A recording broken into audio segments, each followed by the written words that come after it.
And we are live. Good evening, everyone. Welcome to tonight's La Viviana live stream. And tonight's topic is simple steps to create LinkedIn content strategy. Thank you for finding some time this evening to join my live stream. I know it's absolutely a gorgeous evening here in Melbourne.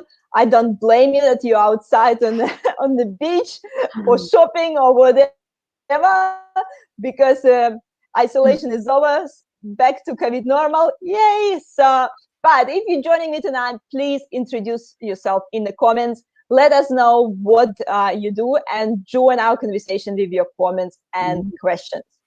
So if you're new to my live show, I'm Jana Martins and I'm a video content coach, and I help my clients to overcome camera phobia so they can connect with their professional community online through power of the video. So tonight we are going to talk about simple steps to create LinkedIn content strategy. And Megan is going to share her easy tips to create consistent content on LinkedIn, to build authority, and talk about different types of LinkedIn posts you can use to engage with your online community and build credibility on LinkedIn as well. So overall, tonight's discussion is about understanding what role LinkedIn can play in this changing online world, and how we can stay connected with our clients and professional community online. Because these days, if your business is not online, it doesn't exist. So make sure you tag people who need to hear this information and share videos with the friends who need to hear this. So before I'll pass it on to Megan to introduce herself, I just want to remind you that we are going live tonight on LinkedIn, Facebook, YouTube. And to watch the replays, I do recommend always watch them on YouTube because it's easy to find. So you can subscribe to my channel and put notification bell on. And you get reminders about upcoming show as well. I'm going live every Wednesday, 5:30 p.m. Melbourne time, with various experts from my network. And we're talking about different things like effective communication online, LinkedIn, personal branding, and content marketing. So, and of course, we are going to answer all your questions from all the platforms. So please make sure you ask as many questions as you want. And the most active participants will also receive a nice surprise at the end of the stream. So who's here today? Annalie is here. John is here. I haven't seen John for a while. Here we go. Thank you for joining us tonight. And let me just pass it to Megan to introduce herself. Hello, thank you. Yes, I'm Megan Edwards from Edwards Communications, and I am a lifelong writer and these days a LinkedIn content specialist. So teaching people how to write content from the heart that also has a commercial goal in mind. So everything that I do has to do with LinkedIn specifically, and to do with making you a better communicator in LinkedIn. Perfect. Thank you, Megan. And I guess before we'll dig into the content, I also want our audience to answer a few questions. So, the tricky question, how often do you guys actually post on LinkedIn? Megan, how often do you post on LinkedIn? Usually around 5 to 6 times a week. So business days and maybe a weekend, almost.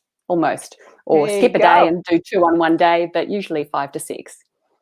Yeah, you really need that kind of volume to get visibility these days. It is. It's a habit. It becomes a habit. So yeah. John is saying, how could I miss this powerhouse? Oh, thank you, John. Thank you, John. So, John, don't forget to reply to us. How often do you post on LinkedIn? I think John haven't posted on LinkedIn for months now. No. Well, I'm sure we'll convert him tonight. Sandra is saying Tuesday and Thursdays. Yes. So that's twice a week. So pretty good. And also, guys, the question also depends how often you post. Do you plan your content in advance or not? By Sandra's answer, we can probably say that she probably plans it because she stays straight away Tuesday, Thursdays. So sounds like a bit of a strategy there. But what about the rest of the guys? So do you actually plan your content in advance or not? So Megan, why it's actually like, why are we even posting on LinkedIn in the first place? Well, LinkedIn has a bit of a monopoly on the commercial audience, and we know that we're looking up information online constantly. So it makes sense to be in a commercial environment where people are using it as a resource to figure out more about their sector, or to find a supplier or an employee or a colleague. It's become the go-to resource for all of those sorts of things, and to build relationships rather than just going to physical network events and telemarketing and those kinds of things. It's got a nice informal kind of feel to it, which I think helps to bring people together in a way that those other things don't. And still staying professional and still staying on the point as well. Exactly, exactly. I think it has loosened a little bit in the last couple of years around that, as younger generations are growing in proportion on the platform. But it is commercial, but it's friendly as well, and it has to stay true to the underlying social element. Otherwise, what's the point? Yeah, definitely. I like John's answer. I need to bring it up on the screen once a year. Once a year. Well, we'll double that at least, John. Yeah, at least need to do like biannually. Exactly. So Annalise saying I'm trying aim on Tuesday 11 a.m. but can't always stick to this. Mostly post monthly. So yeah, 6 monthly or 12 monthly. And John said it depends entirely on the mood takes me. Or I have event to promote. Yeah. So John, you can tell it's not a strategy for LinkedIn where the mood gets you. But Megan is gonna uncover today why you actually need to have a bit of a strategy behind your posting. So I guess the first question would be how we decide what our audience actually wants us to post. And what our audience is expecting. Can we actually guess what our audience is expecting? I think it points back to that classic saying that we have 2 ears and 1 mouth in that proportion for a reason. And if you're in business, then the significance of that multiplies. If we're not listening first, and you have a free environment where you can run very specific searches around the sorts of market segments you want to reach. So it's free information about what people are talking about, the questions they're raising. I don't think there's been a resource like that previously to really give you specifics. And you have a really nice slide here, Megan. Would you like us to talk us through a bit here? This is the age-old kind of disparity, I suppose, between what we go in looking for from the platform as either professionals or as business owners versus not what customers are going there for, but what they actually need to feel and to see and to consume from our content in order to make decisions. So it could be a decision of who to hire as a coach or who to hire as an employee. But if we don't tick those 3 boxes around credibility and validity and authority, then they move on, just like they would on Google, to the next website. They move on to the next profile. Unfortunately, a lot of people get stuck in the idea that it is a commercial platform there I'm allowed to sell. And I would say, yes, you are allowed to sell if you have earned the right. If you have built the credibility so that you don't have to push your message, you have created an environment of confidence in you, and you attract people who resonate with what you have to say and what you have to offer, then there is no sale. It is simply an engagement of aligned values. I guess really stereotypical saying about it, you don't propose on the first date. So you Exactly. don't just get on LinkedIn and start posting all your promotion, all your sales, and everything you think is about how to get leads. So LinkedIn is not about this. So you firstly need to build some sort of credibility, authority before you start getting into your sales messages. Exactly. And it is possible. You simply have to build the foundation with something that is value rich. Actually, we already have some questions from Sandra. We start asking people about how often they post. And so Sandra is actually asking, is it important to post at the same time? So I post Tuesday and Thursday, but often it's not at the same time. One Tuesday could be 11 and the next could be 2. So is this mean being inconsistent? So I guess it would be nice to, think about how the algorithm works. And Megan, if you have any insights about it, would be great to cover it. Yes. Look, it is important to have a degree of consistency. I wouldn't necessarily say, unless you are cultivating and promoting a specific time slot, that you will see my next piece of content at this time slot and encourage people to go looking for it then. Then I would simply be observing what is working in terms of the right people engaging at the time you post. Tuesdays are historically a very high traffic day. So that 11 a.m. window is the pinnacle of the week, theoretically, but it's trial and error. So it's certainly not worth stressing over if it's 11 one day and 2 the next week, just for the sake of it being a different time. Does it make any difference for the algorithm? Like, do you know if the algorithm actually liked and you posting at the same time, or there is no really evidence about it?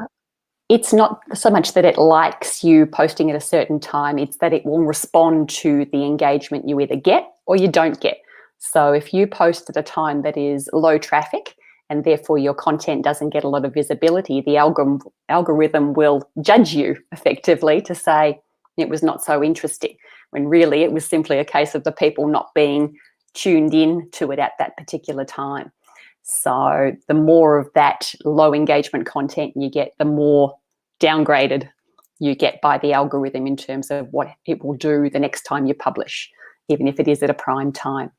So you do have to factor it in. If you post in the middle of the afternoon when everyone's gone back to their desk and aren't logging on, you could be detrimental. I guess it also depends on your target audience in general, because different industry, we have quite like a different schedule as well. I would always recommend also do the poll or try to ask your audience how, like, when they usually checking LinkedIn. So I did run a poll for my audience, and the majority of people say they're doing weekdays mornings, for example. So instead of mornings and evenings instead of afternoons. So obviously just like a basic research, but it's something you can always do, because I don't know if you may be targeting hospitality industry, they work in completely different hours. Yes, exactly. So there is no perfect time. There are high traffic times, and there is aggregate data that's been pulled across the whole platform. But you always have to consider, as you said, your target audience, and then try a few different things. It depends on the seniority of the person quite often too. The more senior, the more they're likely to be tuning in outside of work hours, early in the morning, late in the evening, and that type of thing.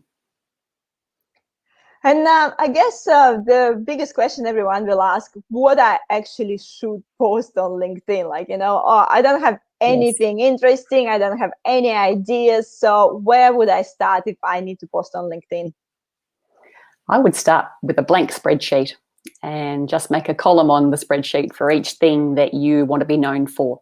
So in my case, it's LinkedIn and content. I've got 2 streams there that I would brainstorm everything that I know about those topics or want to be known for, because once you get started, you'll realize just how much you have to say. And the other thing I would say is you don't need to put more than one key message in any one post. Once you start stuffing your post with all your insights and all your wisdom, A, you run out of content quickly, and B, the audience can't consume it all. It's a fire hose. So, the old-fashioned Excel spreadsheet to map it out is your best friend. And I like that you mentioned it, because simply even creating this Excel spreadsheet can be the start of your LinkedIn content strategy. Yes. I'm guilty myself, because I remember, like, in the early days, I was mostly on the Facebook, and you kind of just doing ad hoc posts, and you don't remember what you posted, what you haven't posted. But once I actually created like a Word document and Excel spreadsheet, the life has changed. It's just literally creating this simple, Word document or Excel spreadsheet on your desktop, and suddenly you realize that you start having a little bit structure. Maybe not perfect at the same time, like straight away, but at least it's already helping you to create the structure. Yes, and if you think about it from a physical or a neurological perspective, if we put ourselves under pressure, the creative part of our mind shuts down, and so we produce something that is half-hearted or robotic, or it's the audience can pick up on that even subconsciously, that it's strained or forced, and you don't get the engagement you want, or you get it from the type of audience that you don't actually want to attract. So they're not getting the real you. And I think you have quite a nice picture here about giving a bit of a taste for your audience. Yes. This is very much about not just giving them a demonstration of what it is that you're great at. It's to give them a sense of you as a person, three-dimensionally. And that's not to say you need to follow the "here's what I had for lunch" approach, but it's about being willing to share a little bit of yourself, to speak in your natural tone of voice, to create segues between things that are going on personally and professionally. The segue and the connection there is really important, rather than just a random "I'm being authentic and vulnerable" type of share, because that doesn't do you any favors commercially. But it's really powerful if you can just allow yourself to drop in to the environment in a 3D way and let every piece come through. So I like how you mentioned there is a fine line about it, like sharing something personal, but still making sure it's within your commercial strategy as well. Can you, I don't know, can you give me some example, maybe one of your clients or someone who really did a really good job doing this, putting their personal stuff within their LinkedIn content strategy? Yes. One client in particular who specialises in service leadership and customer service will often use examples from her own personal life where she has engaged with someone in a restaurant or a cafe or a supermarket, somebody who demonstrates the things that she teaches people about, because then that's a real human interest piece with a very strong connection to her area of expertise. And that gets great engagement. And it flows naturally for her because it's what she's amazing at and what she feels passionate about more than anything. Yeah, but because she brings these examples from real life, it's so powerful and so easy to people to consume as well. I guess every time you bring a real life example or maybe metaphoric example, it's always enhance your post as well. It does, especially when you choose those common themes, as she does, supermarkets, cafes, things that most of us are using and those people that we are interacting with ourselves. The more you can create the feeling of relatability in your message, people stick to that and then you become memorable. Oh, 100%. So we have a few questions here, actually. Elaine is saying, I post tips and tricks on Microsoft Office mostly. And her question is, should we write just 2-3 paragraphs in the post, always have links to your website with longer details, and how it reflects on the algorithm? Look, the length, I think you need to sit somewhere in the middle, and I haven't come across any hard data about this. So this is really my own experience, but certainly if the post is too short, as in only a couple of lines, often that is detrimental from an algorithmic perspective, and really long posts that chew up every single character available to you, people simply don't consume unless you are such an amazing communicator that they're hanging on your every word from the beginning to the end. Big chunks of text straight away make people back off. They think that looks like hard work. And ultimately then the algorithm monitors that if you're getting low engagement, as I said before. So you have to play around with it a little bit, but I like to sit somewhere in the middle. I've noticed I've noticed how you change your content strategies as well. And recently I saw you doing less bigger paragraphs, but a lot of like bullet points and a bit more images.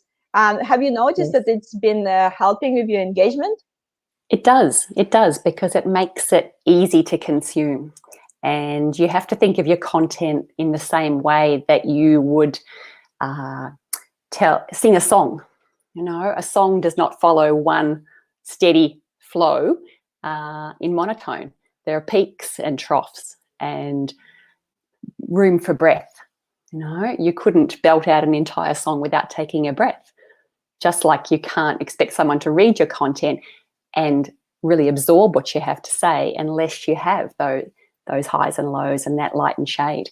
And the visual side of it really is only meant to be an accent or a support rather than a replacement for the message, so that it simply keeps it lively and nothing more. Yeah, I really like your comparison. Actually, when you think about the intonation and maybe even some emotions that you try to put in your post, it's hard just to put it into the words. But it's simple, like doing the space and putting a few images can actually help you to bring a bit more emotions in your post and connect to people, maybe in a bit of a deeper level in a way as well. Yes. The more that they can digest as they go, rather than feel like, as I said before, that fire hose effect of a big chunk of information, it doesn't do them any favors and it doesn't do you any favors either. We have actually a question from John. What do you use to get graphics, images, different bullet points, font size into the post? I'm glad John asked this question. Good question. The emojis are already built in, and LinkedIn has got a button there now when you start to type that you can choose emojis. They should be on your keyboard as well.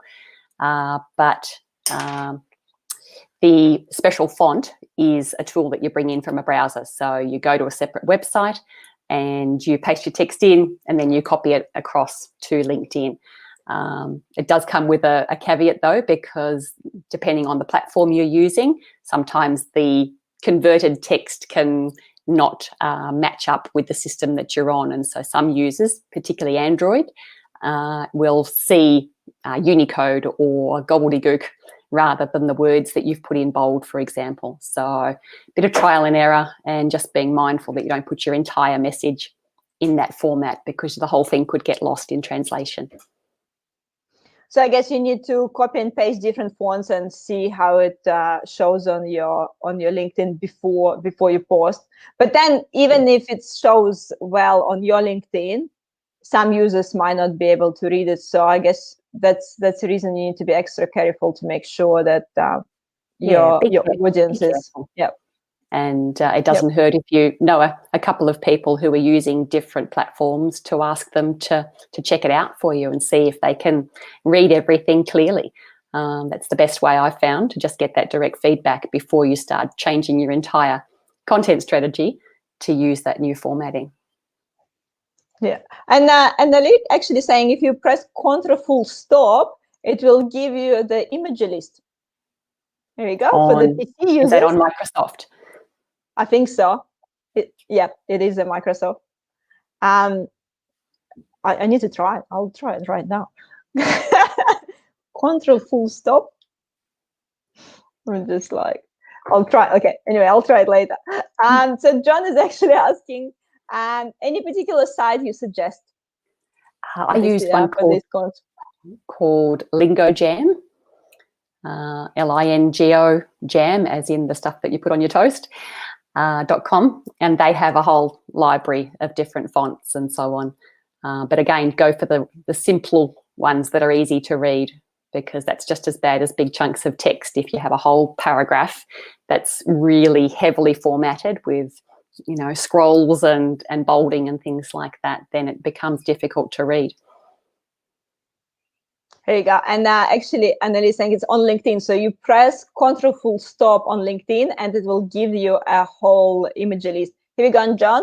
Try it right now. Tell us, let us know how you go. So, coming back to a few, coming back to your few slides, because I like your pictures here. That's another one that I like, because I think a lot of people have a bit of a fear when they sharing sometimes too much. And they feel like, oh my God, if I'll share all my tips and tricks, if I'll give everything for free, why people even buy something from me? So how we can overcome this objection? I think you have to delineate between the what of your expertise versus the how. So you are going to demonstrate what it is that you do and the areas that you're knowledgeable, but you're not going to give them the whole plan of execution or strategy. It's enough to, I like to think of it being a little bit of DIY, that you can share enough of something that people have a place to start. They can begin to get a feel, if it's creating content, for example, they can begin to get a feel for the flow on LinkedIn and what works and what doesn't. And then it raises questions as to what they actually need to know versus perhaps the knowledge that they already had. I think I heard this quote before. I don't remember who had this quote, but give the knowledge, sell implementation. Yes, exactly. Same thing, different words. Because basically, sometimes even if you explain everything to the people and you feel like giving too much knowledge, it doesn't mean that they suddenly start doing it. Megan, you can tell me for hours how to write engaging posts, but it doesn't mean that I'll sit down and write the engaging post straight away. No. No. It's no different to attending a training course. Statistically, only around 10% of people who sit in a room for a day and learn a new topic will actually implement any or all of what they learned. A lot of it goes home to the home office or gets left on your desk as a coaster for your coffee cup, and that's the end of the training. So very few people follow through under their own steam. And you need to practice as well. So it's not like you will start writing a great post straight away unless you're trying, changing different strategy, you're trying, I don't know, one type of post and another. So it doesn't come just like this. So it's a process. And I guess that's what people need to remember again, then they think about I'm giving too many of my tips out. Not really, people, the information is available freely, now on the internet. You can find anything online. Any YouTuber will tell you, I don't know, how to find an image on LinkedIn. That's not a secret anymore. No, and we're giving the audience too much credit as well, Jana, because it's assuming that if you post 10 items that every piece is going to be consumed by every person, which means that the person's glued to their screen, and nobody is glued to their screen. Very few of your audience love you that much that they're going to hang on your every word every time you post. So what you put out there may not even be seen by half the people you're trying to reach. Yeah, it's 100%, because I hear it from the people all the time as well. Oh, but I already posted about it. Yes, but you can post about the same thing in a different way. And none of your audience gonna point at you and saying oh, Megan already posted about it. Oh, why Megan just giving me the same tip again? Yes. No, I never seen anyone doing this. Never. Because you can hear one tip once. It doesn't mean that you'll remember it anyway. So you actually, I enjoyed it. Someone actually remind me about something a few times. We need it. We need the repetition, especially as the volume of content grows. so that it is remembered. And you don't always catch people at a time that they can do something with it either. So again, that goes back to the timing question earlier of trying different time slots to see who's listening and what frame of mind they're in when they see a message. So we have a question from Sandra. Is it a good idea to share your blog post from your website in a post to help SEO ranking and also adding value to audience, or keep it mainly pure LinkedIn posts with no external links? The jury's out on that one. LinkedIn says that they don't penalize you for bringing in external links, but ultimately they want to keep you on the platform. So if you share external links and people go to your website or to YouTube, you are going against what they're trying to achieve. And I think that ultimately you want to keep things on LinkedIn as well as have the blog post independently, largely because LinkedIn doesn't belong to you. You have ownership of your website. You don't have ownership of LinkedIn. So any long form content would always need to start on your own site, the one that you have ownership of. And then LinkedIn becomes a repurposing and sharing tool rather than your primary medium.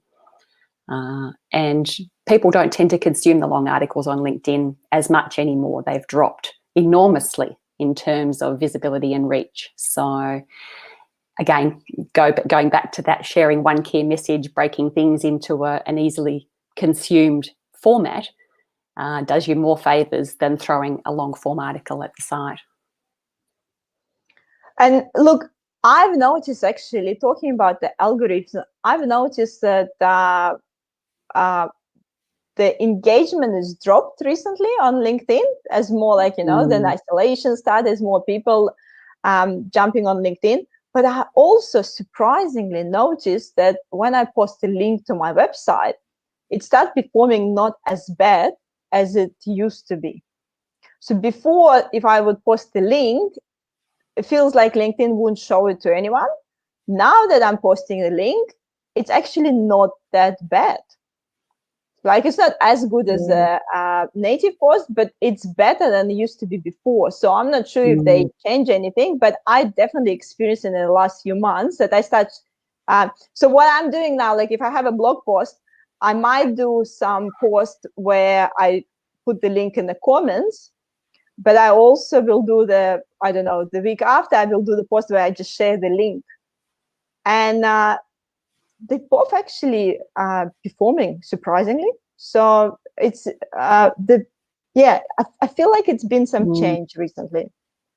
There's been a massive change to the algorithm, and I think you have to be willing to do a bit of trial and error. Everybody's having a slightly different experience, and it will depend on how much social currency you've built up already, how much credibility, as to whether people who go off-site following one of your links will then return, or other people will pick up on the engagement as well.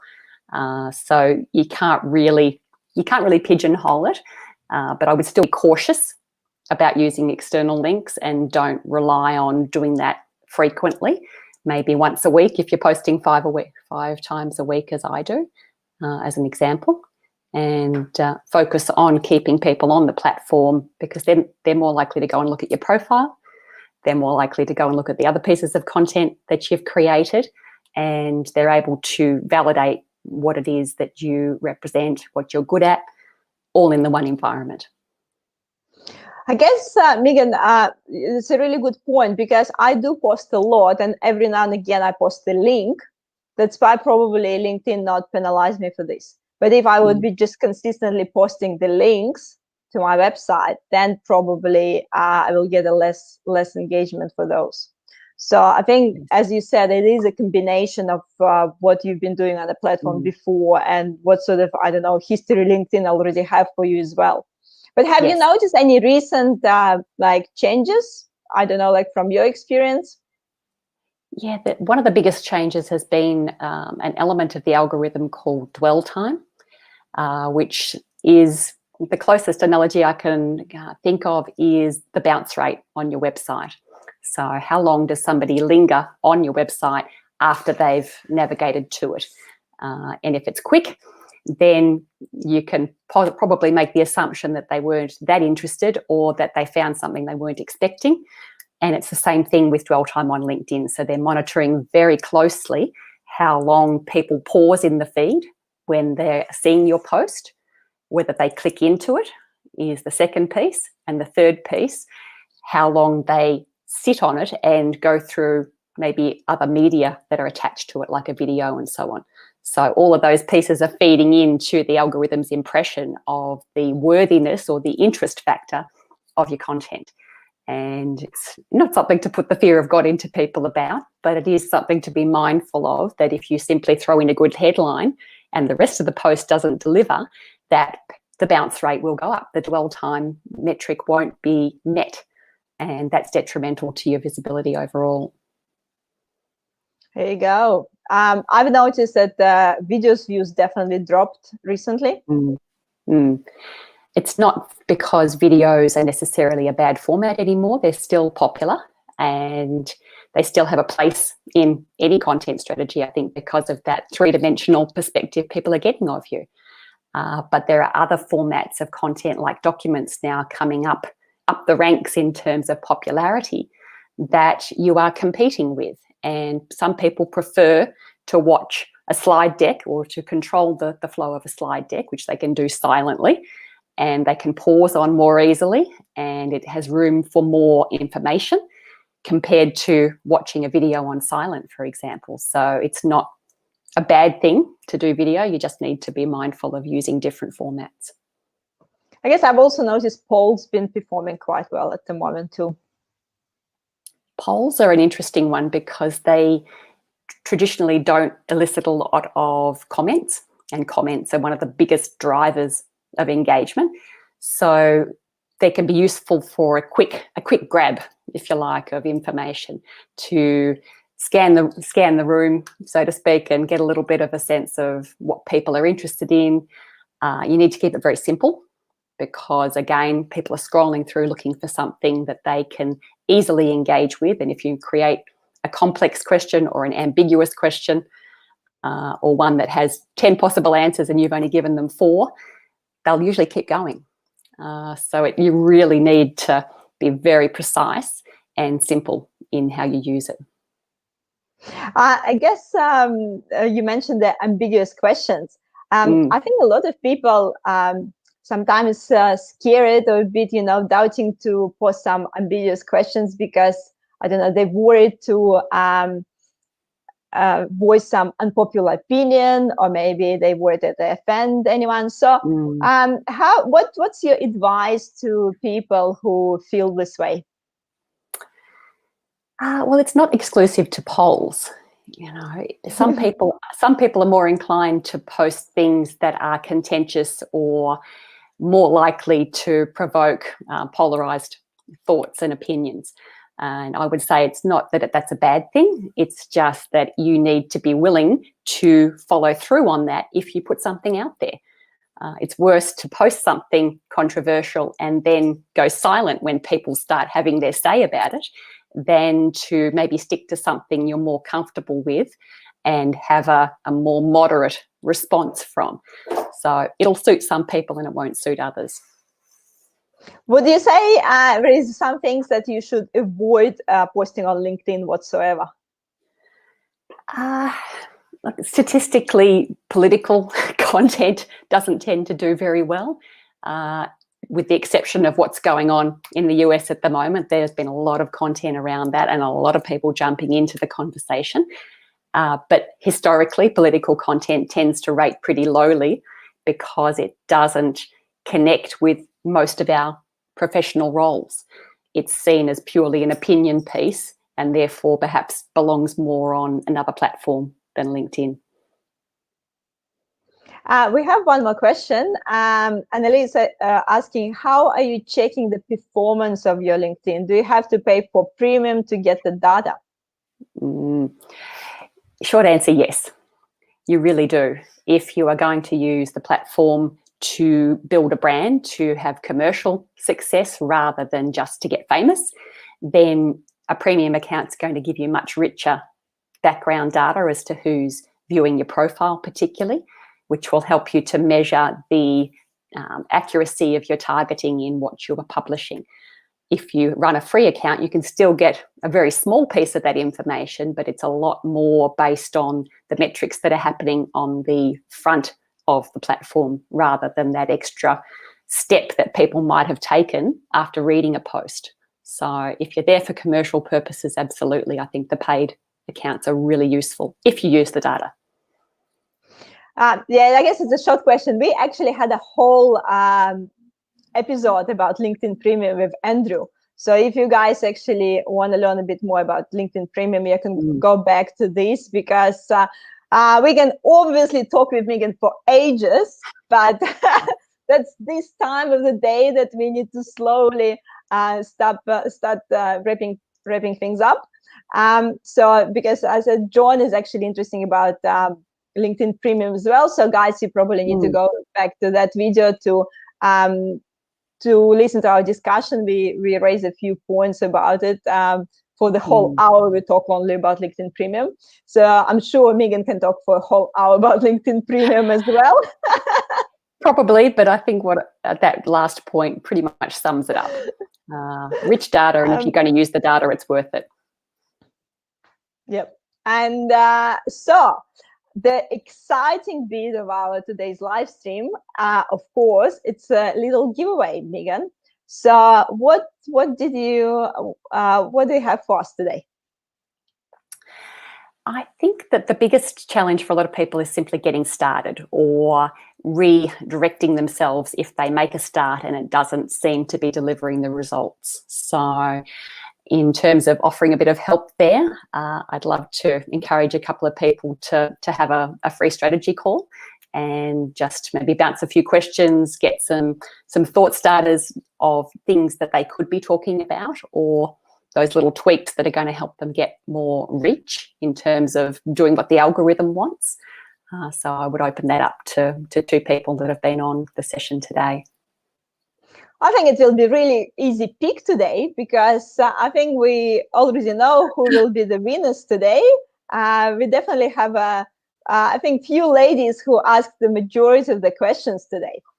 The Annalie and Sandra. I believe they the ones who's our winners. Perfect.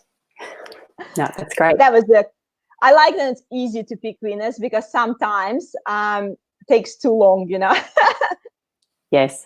Congratulations, girls. So today, after this live stream, I'll send the group message to Megan, and you can get in touch with her for her half an hour free strategy content call for LinkedIn. And also, if you want to connect with Megan, so Megan, what's the easiest ways to connect with you? Most of the time, it's just on the LinkedIn platform, because I'm there every day. So you can follow the traditional methods, but I'm always on LinkedIn. So that's the easiest. Perfect. So Megan Edwards on LinkedIn. And I think, here we go. Sandra is saying, thank you, Megan. Thank you, Yana. You're welcome. Thank you, girls. And just you guys have actually a really quick chance to ask one last question, while I'll just remind you what will be happening in next few weeks. Because in next Wednesday, I'm going to actually interview myself and talk about how to go live on LinkedIn. I like interviewing myself, it's the best. So if you want to learn a bit more about LinkedIn Live, how to apply for it, what's the easiest steps to do, please join me next Wednesday at 5:30 p.m. The week after, I'm going to catch up with Phoebe, and we're going to talk about how to turn your online following into buying customers. Because quite a few of us have a following, but not always we're converting them to actual customers. And the week after, our last one for the year will be with Emily, and we will be talking about how to captivate your audience in the storytelling. So that's the 16th of December, and it will be our last one for 2020. So Elisa saying, thank you, Jan and Megan. Thank you, Elisa. Thank you. And actually, John, I think have last question. Post the link to LinkedIn Premium. Yes, John, I will post it. It will appear like on YouTube up on the top. It will be like a fancy link, but I need to do it after we'll finish that. After we finish this stream. So thank you so much, Megan, for joining me tonight. So I just would like you to, I don't know, give your last maybe favorite quote or your motivational message to our audience to finish this stream. I would say you need to let go of the premise that everybody is throwing around at the moment, that you've nothing to fear but fear itself. That doesn't gel for anybody. I think there are plenty of people that can guide you from a different perspective. So get in there and observe and listen to your gut in terms of the sorts of people that you want to build relationships with, rather than trying to follow a formula or a business process per se. Really listen to your intuition there, because that will lead you to the people that you best align with. 100%, Megan. And I like you actually started this live stream by saying that we have 2 years and 1 month. And I think we often forget about it in the online environment, and especially on social media, where we feel like we just need to talk, and we need to put like a content out there and just talking instead of actually listening. And I'm glad you mentioned it again. So it's about also listening to your audience and understanding what they want, understanding the vibe, and not always just following what some I don't know, the social media guru told you to do. Exactly, because that's what stymies a lot of people. They hear the advice and it doesn't feel right, but they do it anyway because the expert told them to. And as I said, you just end up creating content that feels stiff and inauthentic, and that will not attract the people that you really want to work with. Thank you so much, Megan, for this. Thank you so much for joining me tonight and for your time. Thank you, guys, for being with us this evening. Please hit this like button if you enjoy our conversation, and I'll see you next Wednesday. Thank you. Thanks.